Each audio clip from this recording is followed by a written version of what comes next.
ഇന്നത്തെ video peanut butter ഉണ്ടാക്കുന്നതാണ്. വീട്ടിൽ തന്നെ അത്യാവശ്യത്തിന് പീനട്ട് ബട്ടർ ഉണ്ടാക്കും. ഇന്ന് എടുത്തിരിക്കുന്നത് 250 ഗ്രാം കപ്പലണ്ടിയാണ്.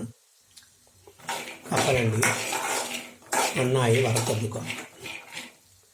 വറുത്തെടുക്കുമ്പോൾ അതിൽ അല്പം നെയ്യ് കൂടെ ചേർത്ത് കൊടുക്കും. ഇപ്പം മണത്തിന് വേണ്ടി 1-2 ഏലക്കായും കൂടെ ചേർക്കുന്നത് നന്നായിരിക്കും. ഇതിൻ്റെ കൂടെ ഇട്ട് തന്നെ അങ്ങനെ വറുത്തെടുക്കുക.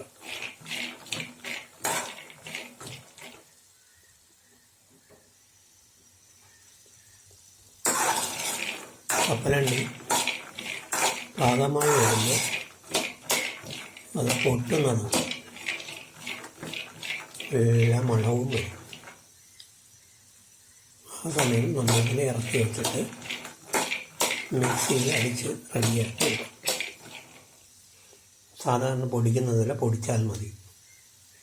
പൊടിച്ച് അല്പം കഴിയുമ്പോൾ ഇതിൽ തന്നെ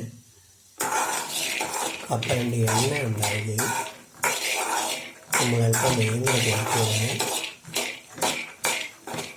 കടയിൽ നിന്ന് വാങ്ങിക്കുന്ന പീനട്ട് ബട്ടർ പോലെ തന്നെ ലൂസായി ഇരിക്കുകയും ചെയ്യും. നമ്മുടെ കപ്പലണ്ടി വറുത്തത് റെഡിയായി കഴിഞ്ഞു, പാകമായി കഴിഞ്ഞു. പൊട്ടുന്ന സൗണ്ട് കേൾക്കാമല്ലോ. നമുക്കിനി ഇതിനെ നിർത്തി വയ്ക്കാം. എന്നിട്ട് മിക്സിയിലടിച്ച് റെഡിയാക്കി എടുക്കാം.